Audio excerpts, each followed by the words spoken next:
We're going to start talking about covalent compounds today. Covalent compounds are formed through the sharing of electrons. We're going to compare and contrast covalent with ionic compounds. We talked about ionic compounds in the previous chapter. It's the same learning goal that we've looked at several times already.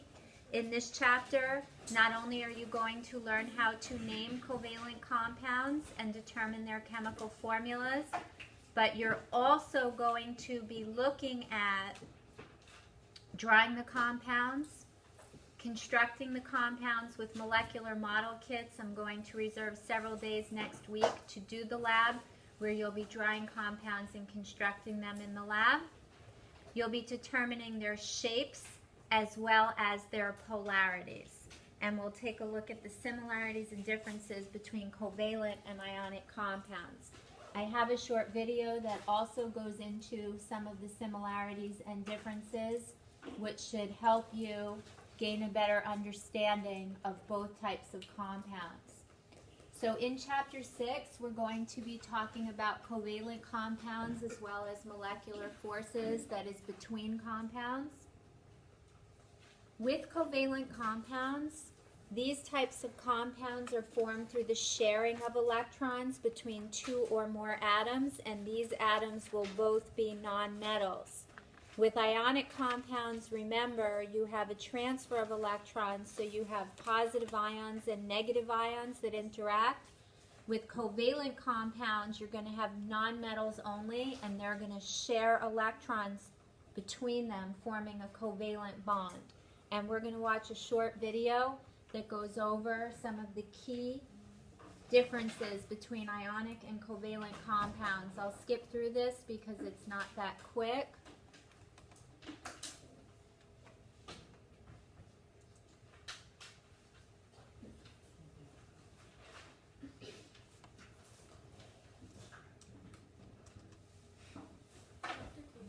Yep. I have a question, about the video. Is it in Google Classroom or do we have to go onto your YouTube? In Google Classroom, there is a link, so you can either copy and paste that link in, it's a URL, or you can get it off the YouTube channel.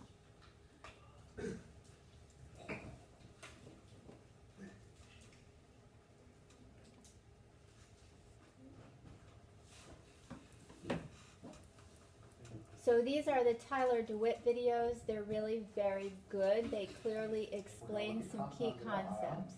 Versus compounds that are molecular, also known as covalent. We'll learn how you can tell them apart based on their formulas, and then we'll look at some important differences between them. So, how can you tell whether something is ionic or molecular? Well, it depends on the elements that make them up. So, ionic compounds are made of metals and nonmetals, whereas molecular, also known as covalent compounds, are made of only nonmetals. Let's do a couple practice problems to work on this. You will need a periodic table to do this. Here's one that I'm using. I've left out a lot of the elements because they're not important. But what is important is this big, thick staircase that divides the periodic table into two parts. On this side of the staircase are the metals, and on this side of the staircase are the nonmetals. Okay, so here are a couple examples. The first one, sulfur dioxide. So what are the elements it's made of? It's made of sulfur and oxygen. Both of these are nonmetals, which means that sulfur dioxide, SO2, is a molecular compound. Sodium chloride is made of sodium, a metal, and chlorine, or chloride, which is a nonmetal. So sodium chloride is an ionic compound. All right, now, H2O is made of hydrogen and oxygen. Now, you might think that hydrogen is a metal because it's on this side of the periodic table. It's fine, it's understandable if you do that. But hydrogen is an exception. Even though it's on this side of the periodic table, it's actually a nonmetal. It's the only exception. So hydrogen and oxygen are actually both nonmetals, which means that H2O, water, is a molecular or covalent compound. Okay, copper 2 fluoride. Copper is here, fluorine or fluoride is here, metal, nonmetal, so this thing is ionic. Okay, let's look at a few trickier examples. So far, we've only looked at compounds that have two elements in them, but there are a lot of compounds out there that have more than two elements in them, okay? So propanol, for example, is made made of carbon, hydrogen, and oxygen. All three of these are nonmetals, though, so this is still a molecular or covalent compound, even though it has a bunch of nonmetals. Okay, don't be confused by that. Here's another example. Lithium nitrate has lithium, which is a metal, but then it also has nitrogen and oxygen, which are both nonmetals. So it's still got the metal, non-metal thing going on. So it's an ionic compound, even though it has two nonmetals. And the same thing is true of sodium sulfate. It's got sodium, a metal, and two nonmetals, sulfur and oxygen. But metal, non-metal means it's ionic. Now, lithium nitrate and sodium sulfate are actually special kinds of ionic compounds because they have two different nonmetals in them. They are what are called polyatomic ionic compounds. If you want to learn more about these, I've got videos on them. So, now we can look at a chemical formula and we can sort them and we can decide whether something is ionic or whether it's molecular or covalent. So what? Who cares? Well, there are some very important differences between ionic compounds and molecular compounds. Let's take a look at some of those right now. So one really important difference is how the atoms in these compounds are held together. In molecular or covalent compounds, the atoms that make them up are held together because they're sharing electrons. Here's what I mean. Water, H2O, is a very common molecular compound. It's made of one oxygen and two hydrogens, and these lines between the atoms show that they're connected, and they mean that they're connected because they're sharing electrons. Here's how I like to think about this. It's like oxygen and hydrogen both have these little hands, and the hands are joined together. It's like they're holding hands, and they're holding hands because they both are trying to hold on to a pair of electrons, which I've drawn here in red. So we've got oxygen and hydrogen connected together because they're holding on and sharing these electrons here. That's what makes the atoms connect and stick together in a molecular covalent compound. Okay? Now, on the other hand, in ionic compounds, the atoms aren't being so nice to each other. Okay? They're not sharing. The atoms stick together in an ionic compound because one atom steals another atom's electrons. So electrons get stolen, and then opposite charges attract. Let me show you what I mean. So sodium chloride, or NaCl, is a very common ionic compound. It's made of sodium and chlorine, and here they are, just hanging out. Now for these two guys to stick together, here is what happens. The first thing that happens is chlorine reaches its green hand over and grabs an electron from sodium, okay, and it pulls it back. So now chlorine has an extra electron, and sodium has lost one of those electrons. This causes chlorine to now get a negative charge because it has a new electron, and sodium, because it's had one of its electrons stolen, now it has a positive charge. So now we have a positively charged ion here and another negatively charged ion here. What do opposite charged things like to do? They like to come together. They stick together. They're attracted to each other just like magnets. So now we have a positively charged thing and a negatively charged thing. These arrows show how they're going to come together. And we end up with the two atoms stuck together because they're oppositely charged. And that's what holds ionic compounds together. So covalent or molecular compounds, the atoms are stuck together because they're sharing electrons with each other. Ionic compounds, the atoms are stuck together because one has stolen the other's electrons, it's given them opposite charges, and then those opposite charges have, let me try that again, and those opposite charges, there we go, have attracted just like magnets. So this is one way that ionic and molecular compounds differ. Here is one more. So another big difference is how these compounds would actually look if we could see the atoms that make them up. So molecular or covalent compounds are made of molecules, which is a fancy word for a bunch of atoms that are stuck together in a clump. Here's what I mean. So sugar is a very common type of covalent compound, and it is made of molecules where I have these atoms here stuck together in a clump. 2 carbons, 4 hydrogens, and 2 oxygens. So a grain of sugar would look like this. It would look like a number of different sugar molecules that have all kind of come together and formed a clump here. Okay, but the big deal here is that these molecules are individual clumps of atoms that then come together to make stuff. On the other hand, ionic compounds, they're not made of clumps of atoms like molecules. They're made of what we call lattice structures. And here's what lattice structures are. The example I'm going to give you is salt, which is sodium chloride, table salt. And the lattice structures of sodium chloride look like this. And the online video Look how talks different about this. This is from the molecules that make up sugar. You just have the sodium and the chloride atoms stuck together in this sort of very organized box-like shape. This is what a lattice structure is. There aren't individual clumps of sodium chloride the way there are individual clumps of sugar. Instead, all the atoms are stuck together in this very regular shape. Now, one big important difference between covalent molecular stuff and ionics is what happens when they dissolve in water. These guys just come apart into molecules, whereas the individual atoms come apart when an ionic compound dissolves in water. But we're getting a little ahead of ourselves here. If you're interested in other differences between these, check out videos that I have on physical properties, as well as what happens when you dissolve ionic and molecular compounds.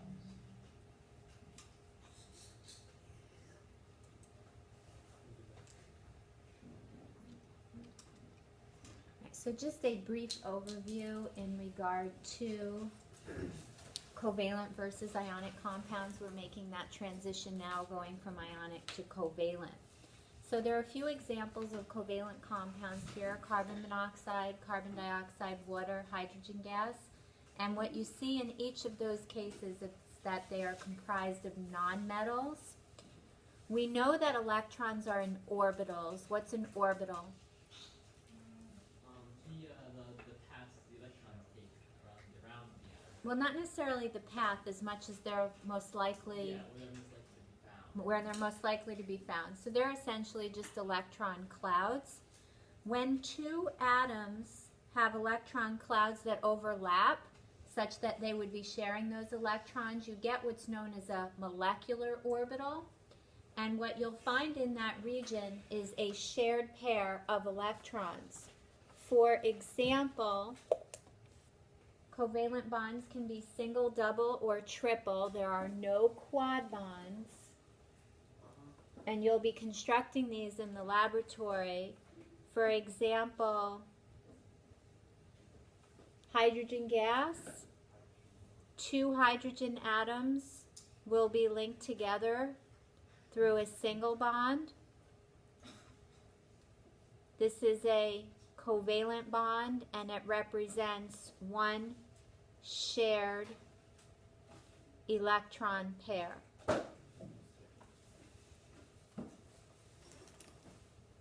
Some atoms have the ability to form double bonds. For example, oxygen gas. Two oxygens are linked together through a double bond.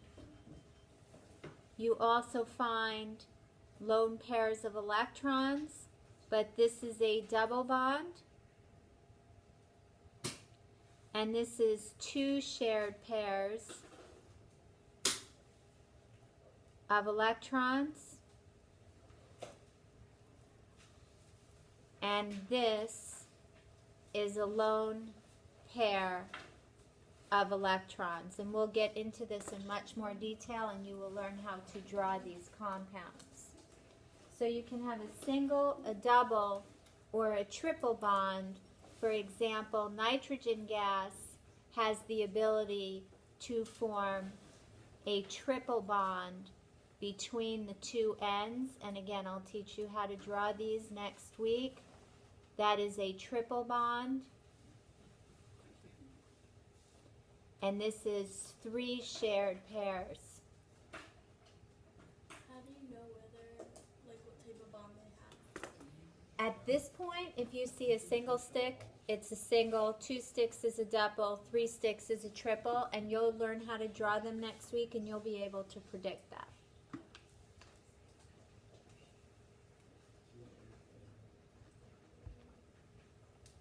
And there's no quad bond.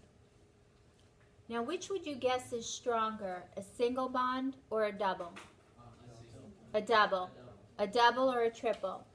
Triple. So the more bonds you have between the atoms, the stronger the bond, and you will see the shorter the bond. And when you construct the compounds, you'll see that the length decreases as you go from single, double to triple, but the strength increases. Bond energy is the energy required to break the bond and separate the atoms. What would you guess has greater bond energy? Single or triple? Triple. Takes more energy to break it and separate the atoms. Another key term that we want to make sure we understand that we have seen previously is electronegativity. Electronegativity, abbreviated EN, is the tendency of a bonded atom to draw those bonding electrons toward it. And we've seen electronegativity before. We introduced it with the periodic trends. For example, if you have hydrogen fluoride, and this is something I want to mention because I'm going to give you a project this 9 weeks. I'll give it out next week. And it requires that you find substances in your home, Publix, wherever, that you find. It can be food products, it can be legal drugs, it can be household items like cleansers, and you're looking for ionic and covalent compounds found in these particular items. Is hydrogen a metal or a non-metal? Non-metal. However, this is named hydrogen fluoride. So it's named in an ionic fashion, but it's a covalent compound, and I'll show you how you can determine that it is a covalent compound. But one key way is that you have two non-metals. Electronegativity is the ability of a bonded atom to draw the bonding electrons toward itself. You don't get a transfer of charge like you saw in the ionic compounds. In an ionic compound, such as sodium fluoride, you have a sodium ion, you have a fluoride ion, and you have sodium fluoride. This is a transfer of electrons where sodium loses its electrons, it loses its one valence electron, fluorine gains it, forming the fluoride ion. This is an ionic compound in which you have a transfer of electrons. This is a covalent compound in which the electrons are shared between the two atoms.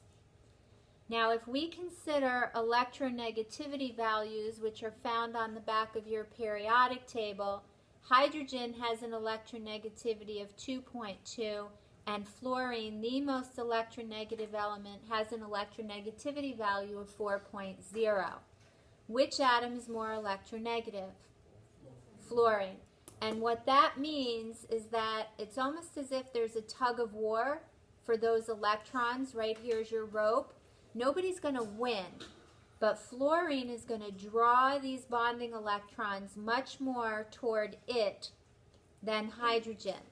Now, are electrons positive or negative? Negative. And so what happens here is you don't get a transfer of charge the way you do here. You just get partial charges. So on the fluoride ion, there's a partial negative charge, and on the hydrogen, there's a partial positive charge. So that little lowercase delta sign means partial, and this would be the positive, the less electronegative, and this would be the partial negative, the more electronegative. And this represents what's known as a dipole, like two poles of a magnet. So electronegativity values are on the back of your periodic table. Linus Pauling is actually the one who assigned electronegativity values. One of the key pioneers in biochemistry. He discovered a tremendous number of protein structures. He was somewhat involved with looking at the structure of DNA, although his structure was not correct. He proposed a triple helix, where we know today, based on Watson and Crick and Rosalind Franklin, that it was in fact a double helix that you would have learned about in bio last year. There's also a periodic trend for electronegativity. As you go across a period, what happens to the electronegativity? It increases, and as you go down a group, Jarrett, it decreases. Good. We're going to take a look at different types of bonds, ionic versus covalent.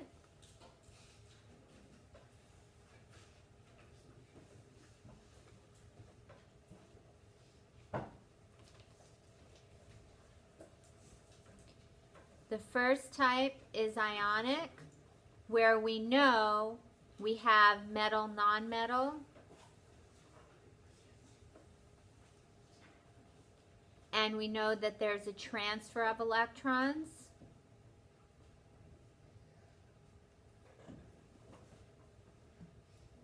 For example, sodium fluoride, potassium chlorate, etc.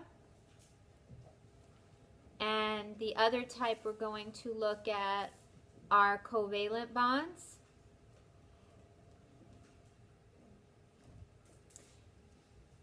With covalent bonds, we can have nonpolar covalent,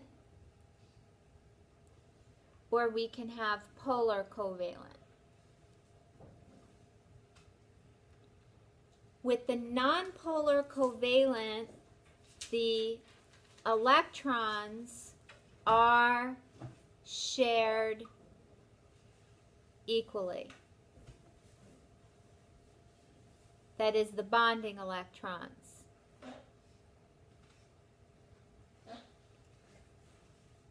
In a polar covalent bond,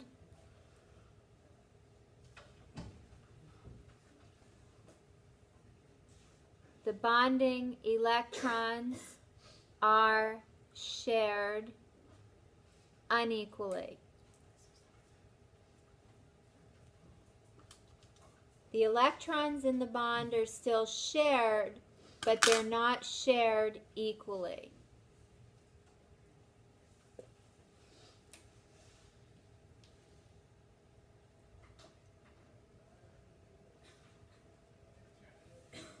So let's focus on covalent bonds.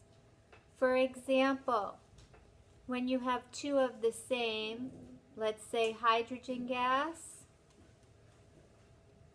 you'll see that the difference in electronegativity is going to be 0, because if we subtract these two, it's just itself, the electronegativity will be 0.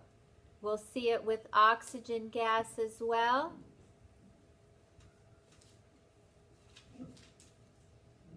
Electronegativity difference will be 0. So electrons in these bonds are shared equally. Now you don't have to have two of the same. As long as the electronegativities are pretty close, you will have a nonpolar covalent bond. For example, N to O, nitrogen has an electronegativity of 3.0, oxygen is 3.4. The difference here will be 0.4, and that difference is very small. We'll talk about those ranges in a few minutes. This will be a nonpolar covalent bond. Perhaps one of the more important ones in chemistry will be C to N. Electronegativity of carbon is 2.5, hydrogen's 2.2. When you subtract the two, you get 0.3. So that electronegativity difference is very small, and these bonds are all nonpolar covalent. The electrons in these bonds are shared equally. In contrast, in a polar covalent bond, the electrons are shared, but they're not shared equally. For example, hydrogen fluoride, we look at electronegativity, we have 2.2 and we have 4.0. That difference is significant, and we'll talk about those boundaries in a minute. And again, the more electronegative atom will draw bonding electrons to itself, establishing a dipole. Let's consider, for example, P to O, electronegativity value 2.2 versus 3.4. Which is more electronegative? Oxygen. So which will have the partial positive? P is correct. So this will be partial negative. This will be partial positive. The more electronegative atom has the partial negative charge. It draws the bonding electrons toward it, and that particular atom will have the partial negative. Electrons are negative.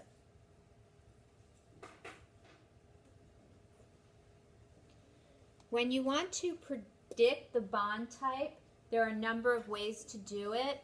Typically, the best way to do it is to look to see what atoms comprise your compound. If you have a metal and a nonmetal, you're going to have an ionic compound. If you have metal and polyatomic ion, you're going to have an ionic compound. If you have polyatomic ion and monatomic anion, you're going to have an ionic compound. When you have two or more nonmetals, you're going to have a covalent compound. But you also can predict the bond type based on the difference in electronegativity that I've already mentioned. You simply subtract the two values. Just do the big one minus the little one for simple subtraction in your head. You would take the absolute value anyway, so it doesn't matter what you subtract from what. But if you do the big number minus the little number, it'll be easier for you. The larger the difference in electronegativity, the more polar the bond. What you're typically looking at is a nonpolar covalent bond will have a difference in electronegativity of about 0.5 or less than 0.5 pretty much. So 0.5 is not nonpolar. So less than 0.5 would be nonpolar covalent, abbreviated NPC. Polar covalent bonds range from 0.5 to 2.1 inclusive. So 0.5, 0.6, 0.8, 1.0, 1.6, etc. Up to 2.1. That's a little bit of a high end. Some textbooks will argue 1.7. We'll stay with 2.1 for now, although you'll see where you can have some problems with it.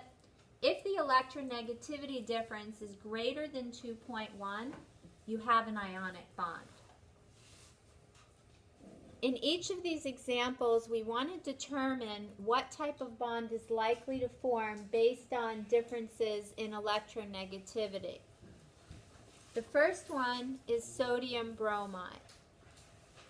Looking at the back of your periodic table, what is the electronegativity value for sodium? And bromine?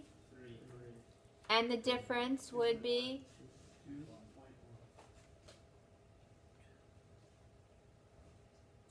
So that's one of those really, stinky winks, because this suggests that it's polar covalent, but we know this is an ionic compound. So that's where the 2.1 is a little bit sticky. This one works better. Lithium chloride. Lithium has an electronegativity value of 1.0, and chlorine 3.2, with the difference of 2.2, suggesting the bond type is ionic. And that's what you would have guessed. Looking at NO, nitrogen has an electronegativity of 3.0, oxygen 3.4. The difference is? 0.4. 0.4. Bond type is? Good. And then in the last example shown, we've got PF, electronegativity here. Phosphorus would be 2.2, fluorine 4.0, differences, 1.8. type of bond. You got it. Very straightforward. And we're not quite done, but on your classwork that I'll get to you, this is like number 1. Very straightforward. Don't foresee any difficulty with that type of analysis. As that electronegativity increases, the polarity of the bond as well as its strength increases, and we do find that ionic compounds have much stronger bonds than covalent ones. What I also want to introduce you to briefly today is Lewis dot structures for atoms, and I would think that you saw these in middle school. We'll go through how to do it. Our real goal next week is to be drawing the compounds with a tremendous amount of classwork time because it does take a lot of practice. That's what I think many of you are finding in here, is that just looking over the classwork is not enough. You have to do it and do it again until you master some key concepts. So when you draw Lewis dot structures, it's really very simple. There's a certain way to draw Lewis dot structures for elements, which we'll look at today, and compounds, which we'll explore next week. What are valence electrons? Outermost electrons. They're the electrons in the outermost shell, so the highest value of N, S, and P only. And the valence electrons are critically important because they're going to be the ones that are involved in bonding. And that's why knowing how many valence electrons you have is critically important to drawing compounds, as well as determining chemical formulas and names. G.N. Lewis was the one who developed a system to represent these Lewis dot structures. He's going to show bonding in compounds, and he's going to use dots to represent valence electrons. A Lewis structure is one in which you have a chemical symbol, that's the chemical symbol of the element, that represents the nucleus and the core electrons. Those are all non-valence electrons, as we talked about in chapter 4. When you want to write Lewis dot structures, the first thing you do is write the chemical symbol, figure out how many valence electrons you have. And we talked about valence electrons back in chapter 4. This was part of your online assignment, critically important. The group number, that is a main group elements group number, very much corresponds to the number of valence electrons. For the S block, it's the same. For the P block, it's the second digit of the double-digit group number. You're going to place the valence electrons around the chemical symbol, obeying Hund's rule. So for example,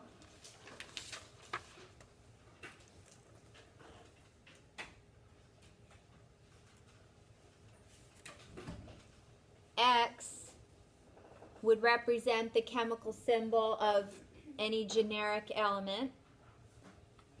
And around the X, you can think of it as 4 seats on the bus. Each seat can hold 2 peeps.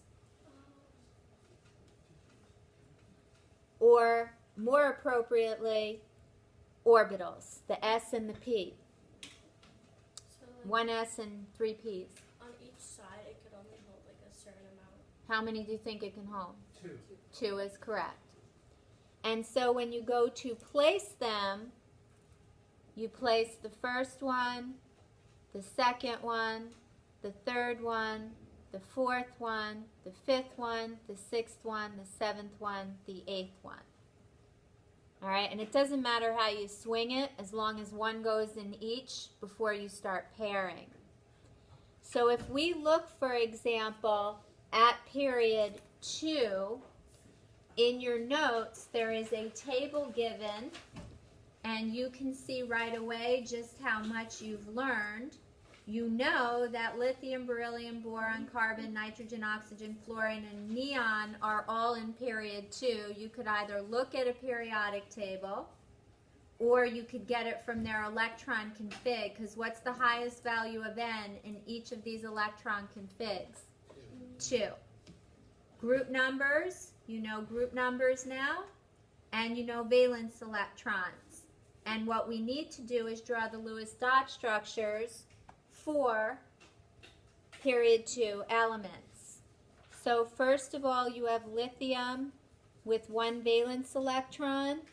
I'm going to place that valence electron right here.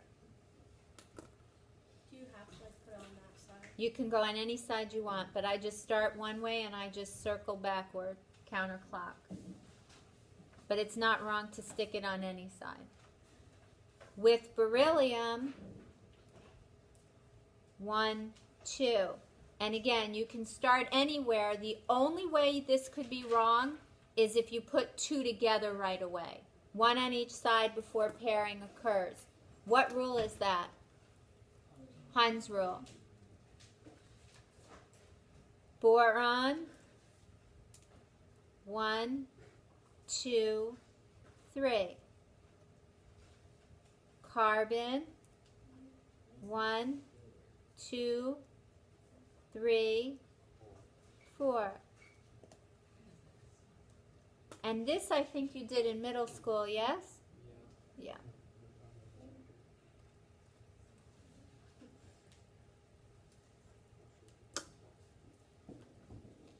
Nitrogen. Now you have to double up. You can double up anywhere. It doesn't matter. You'll see where it's best to double up when we draw the compounds. Oxygen has 6.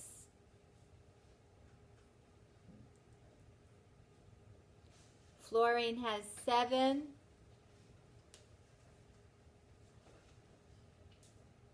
And neon has a complete octet, explaining why noble gases have such low reactivity. So those are Lewis dot structures for compounds. I'm sorry, for elements. Sorry, we're going to get into drawing Lewis dot structures for compounds. So these are Lewis dot structures for elements. Questions here? No.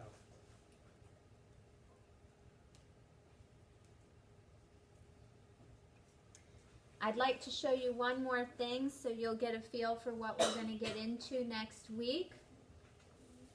There are a lot of rules for drawing Lewis dot structures for compounds and some terms that I want you to be familiar with. The molecular formula, 3 examples are indicated here.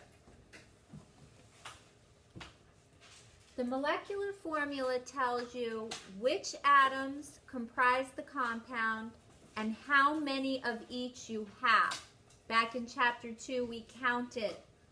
So you have 1H, 1Cl, 1C, 3 H's, 1Cl, 2 C's, 3 H's, 1 O, and an F. So the molecular formula tells you which atoms comprise the compound and how many of each you have. It tells you how many truly comprise it as opposed to ionic where it's a ratio. The skeletal structure shows you how the atoms are arranged within a molecule, the building block of a covalent compound or a polyatomic ion. And the structural formula not only shows you the arrangement, but more importantly shows you the bonds between the atoms. For example, this is in your notes.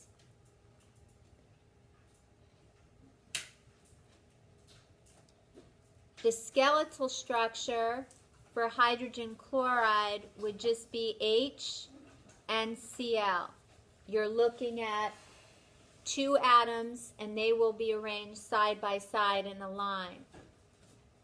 The structural formula shows you the bond that forms between the atoms and will also show you the lone pairs of electrons.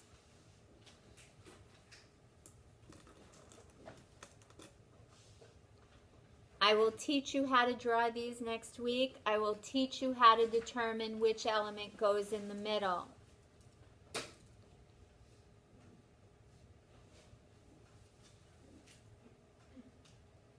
There's your skeletal structure.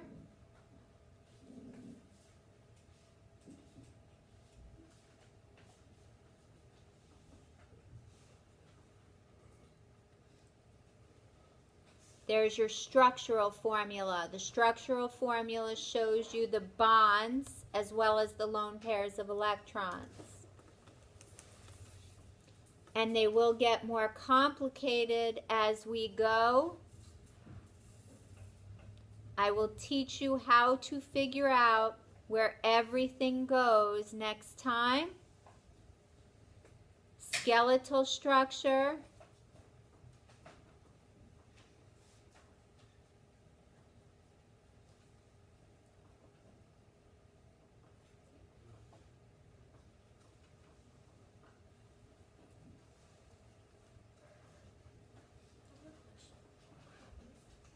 And structural formula showing you not only the arrangement of atoms, but also the bonds that form between them and the lone pairs. Question?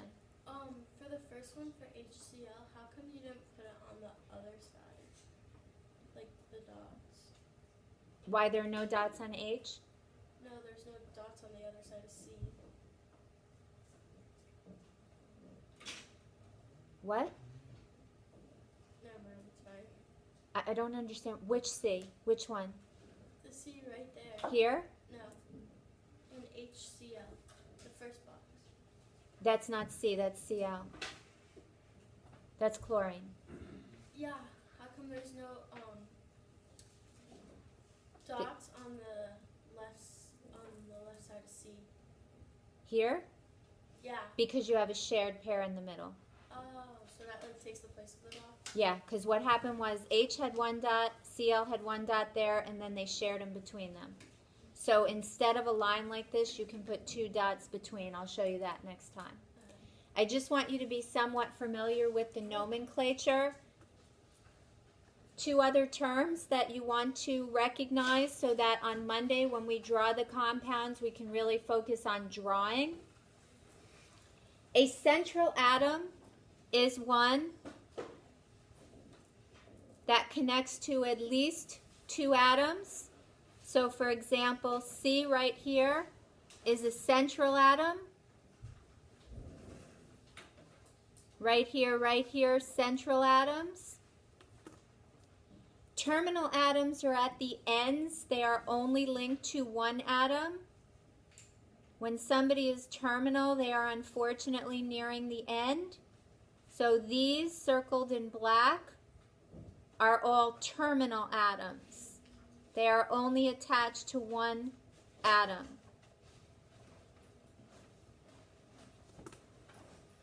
Typically, the element with the lowest electronegativity will be the central atom. There are a few exceptions, and we'll get into that next time. We'll talk about the rules, and then we will spend quite a bit of time learning how to draw compounds over 3 days worth, because you need a lot of practice in class drawing them. What you want to be able to understand at this point is the difference between ionic compounds and covalent compounds.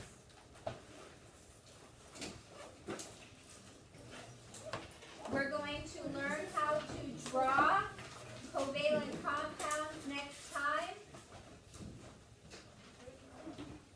And then we're going to get into determining shape and polarity. And you will be building the compounds in the lab next week. On the classwork that just came around, you can only do number 1 at this point. It's critically important you do the Google Classroom assignment over the weekend. And we'll get into covalent compounds in a lot more detail next week.